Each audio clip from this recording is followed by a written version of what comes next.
What's up, guys? It's been a long day. A lot has happened today. My hair is a mess. It needs to be washed and done, but I don't care. I'm coming on here because I need a little bit more motivation. I have a lot to do, and a lot has happened. You ever had a lot to do and you couldn't finish what you had to do because other things was happening around you? So it kind of halted your plans. So it's pushing you back. Like you had a deadline, but it's pushing you back further from your deadline. And in that same moment, I was a little stressed out. I was a little defeated. I felt defeated.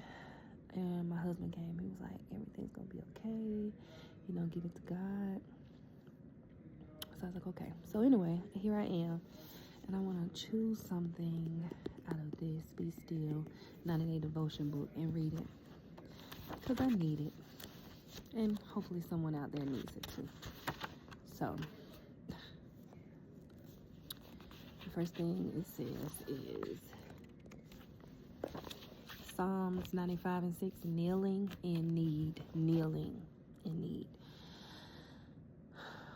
Come, let us worship and bow down. Let us kneel before the Lord, our Maker. Psalms 95:6. Kneeling, the ultimate display of surrender to authority. Although we would like to say that we assume this position at all times, isn't it often the moments when we have nothing left that we are brought to our knees? God made us. He knows the presumptive nature of our deceitful heart and that we try to do things ourselves until we are at a point of desperation or breaking. These moments become invitations to assume the position that we were meant to live in, kneeling.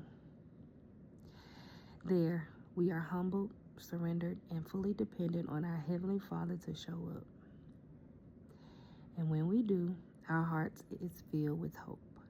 He scoops us up in typical Father fashion and speaks life into our soul.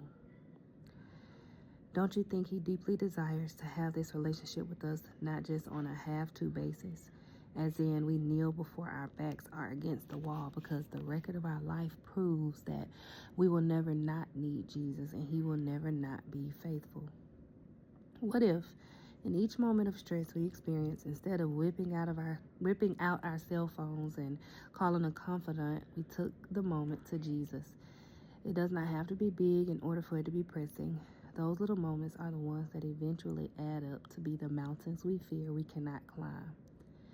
But if one by one we decide to take them to the throne and address them with the King, our confidence will grow with each step up the mountain.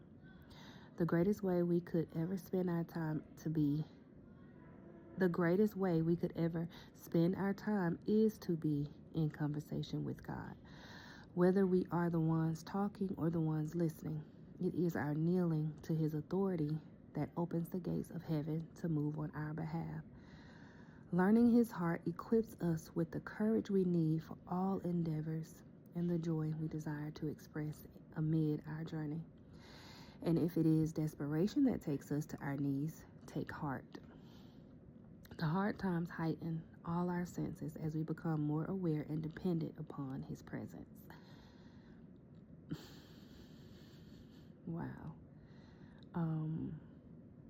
Getting scammed out of $800 today.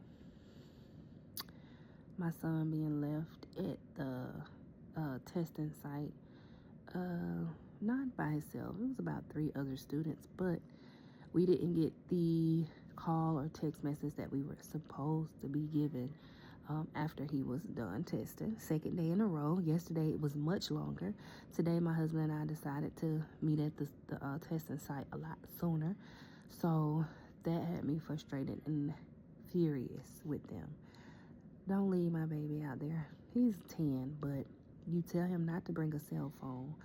Only for you guys to say, and I ask, why is he, then you guys reach out to us. Oh, our texting system has a limit of people they can text.